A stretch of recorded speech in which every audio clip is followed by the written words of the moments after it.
This is RC. It's your girl K Marie. K Wilk. It's your boy Black. It's your girl Lady. And I'm Sirr. And you're listening to 2020. 2020. 2020. 2020. 2020. 2020 Podcast. Bet. 2020. I did that one for you.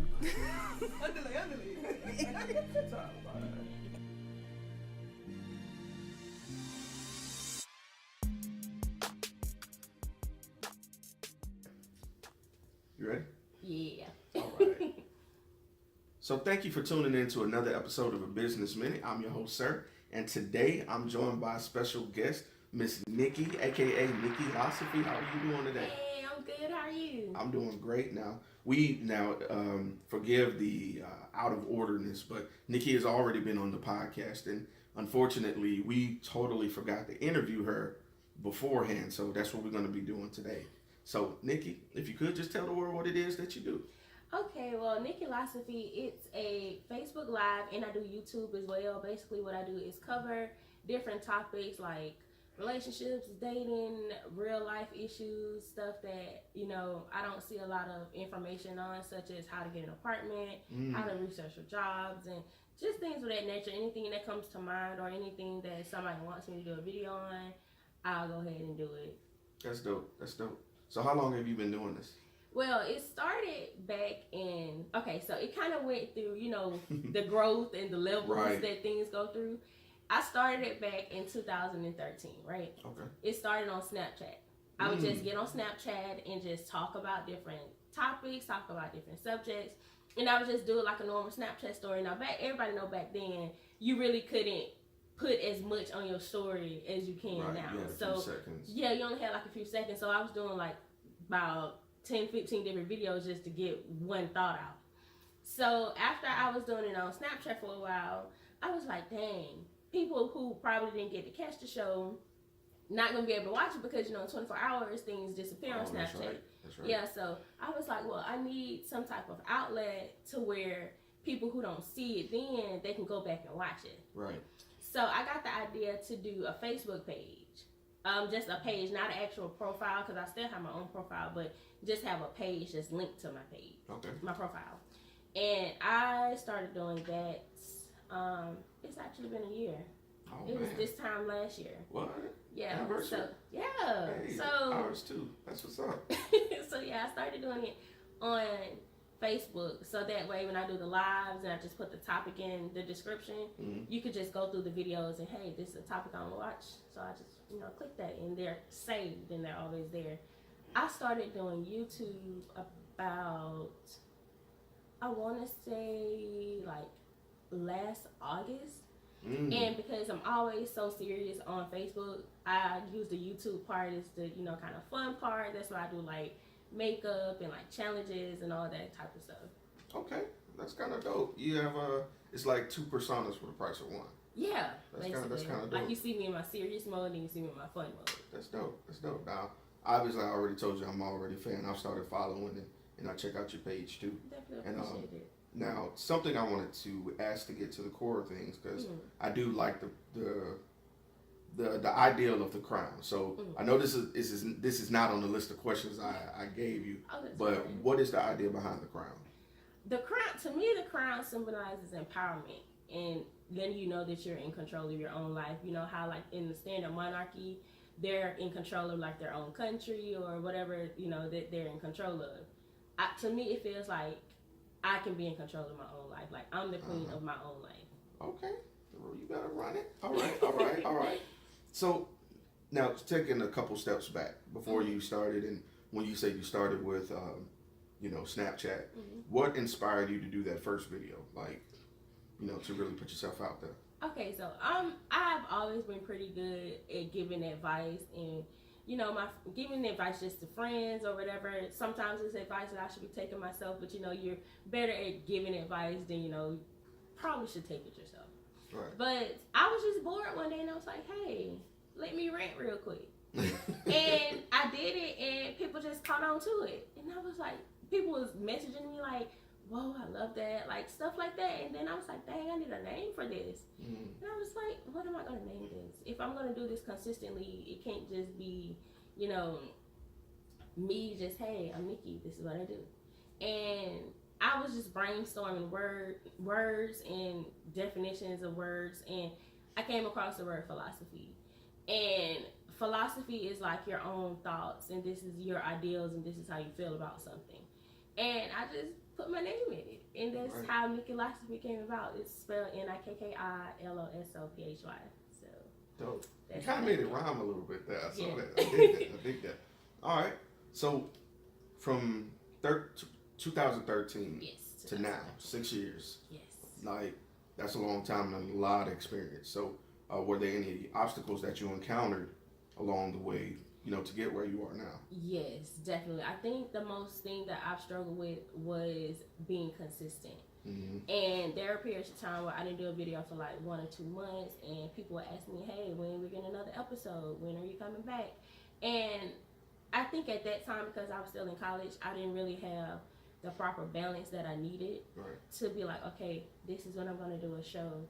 This is when I'm going to do homework. This is when I'm going to go to work. And, you got to fit extracurriculars in at the same time. So I didn't really have the correct balance. And I would try to get it in when I could. And then I found myself doing videos at like 12, 1 o'clock in the morning. And people wasn't really watching them then. So when I wasn't getting the same views by doing videos as late, that kind of got, discouraging. I was like, well, nobody's watching it. Why am I doing it? But then when I would turn around and do a video at like 7 or 8 o'clock in the evening, my numbers would be right back up. Right. So, yeah, I think the balance thing is what kind of got in the way at first. Okay. And I'm glad you brought up balance, because you mentioned being a student before, and obviously you do have a personal life as well. Like, how do you manage doing this and your personal life? Like, did you find that balance? Okay, so the difference is now is I'm much more passionate about it now. I was passionate about it then, but now it's just like I'm really getting the growth that I need. I'm getting the exposure that I need, and people are responding to it the way that I wanted them to respond to it back then. Even though my numbers were really good then, it's even better now. So I found the balance now by making it a priority. It's not something that I feel like I'm just doing just to do it. It's something that I'm actually wanting to do. So I set a time, this is when I want to do it. So that is when I do it. All right. Make it a priority. I'm with it. All right. So over the last 6 years, is there any one experience that you found to be the most memorable of all? Yes. It was this one time. Now, I always did the videos and people would give me compliments on them or just give me remarks on them. But when the first person, and she was a completely random person that was just a fan of the show, she inboxed me on wanting to get some personal advice. And I always say that if I can touch at least one person, then I've done my job. So I was very stunned that she came to me on some, hey, I know we don't know each other that well, but I watch your show and I really need some advice, some personal advice. And that's when I was like, hey, people are really, it's touching someone. It's touching people. So, yeah. All right. Well, and with you already having that, personality of wanting to help people, that's kind of cool. If I don't mind, just out of curiosity, what did you go to school for? Early childhood education. Teacher. Yeah. That's I that haven't finished nurturing. yet, though, but yeah, the Okay. nurturing personality. I haven't Yeah. either. So don't feel bad. Don't feel bad. All right. So with every high, there's a low. So at any point did you feel that you wouldn't be successful, and if so, who or what changed your mind? I did. Like I said, when my numbers wasn't moving, I felt like nobody was watching it, nobody was into it anymore. There was a period where I couldn't come up with any ideas for new videos, and I was like, well, I have this whole list of stuff, but I've done it already. And I'll just be, scanning the web, looking up topics, and I was like, dang, I can't find anything to talk about. And that was the most frustrating thing for me, because I want to put out content that people are going to watch. I don't want to just put out any kind of content. I want to talk on topics that are going to be helpful and that people are going to watch. So that was one of the most frustrating things. Now things my notebook goes everywhere with me. Everywhere I go, it goes to work. If anybody hears you, I hear you. It's everywhere with me. And things are just popping in my head. I'm like, oh, let me write that down. That's a video. And it's funny you say that, because I've spoken with someone else, his name Marcellus Hudson, he said as well, you know, because he's a producer slash director now. He said the one thing he found himself always doing, and we have technology, you know, where we can leave voice notes, we can type a text and everything, but it's something about writing it It's that something it retains about with you. Hey, I hear you. I hear you. Zadora, her sisters in the background, showing a notebook. Hey, I got mine on the table right here. Yes. And mine was a gift from my other. And I'm horrible about writing stuff. I'm always thinking that I'll memorize it. Don't do that.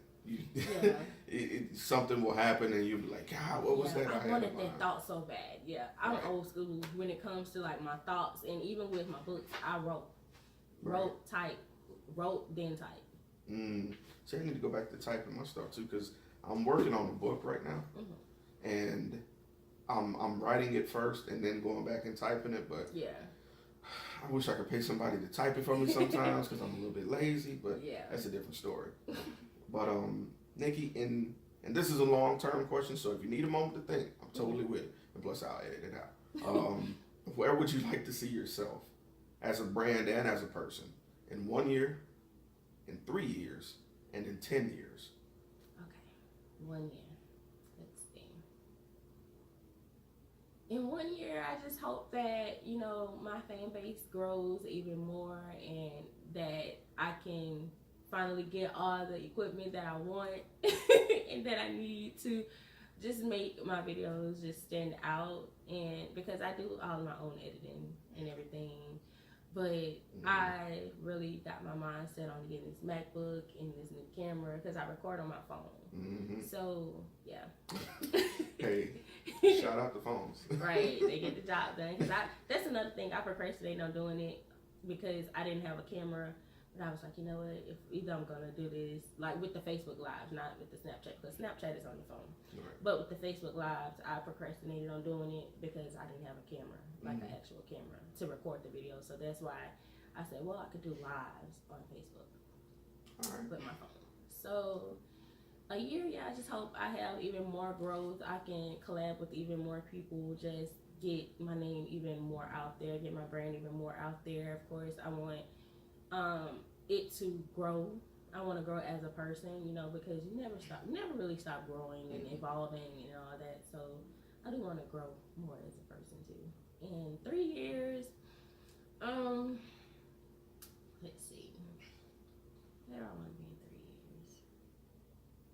Probably I would hope to have because I want my own studio, studio space, like a professional studio space, not just, you know. So I want my own studio space, and in 10 years, I hope to I have this business idea, and I hope that within the next 10 years, I could achieve that. Okay, claim it, man. Go for it. Sky's the limit, and I'm always encouraging everyone to pursue their dream because that's how I got where I am now.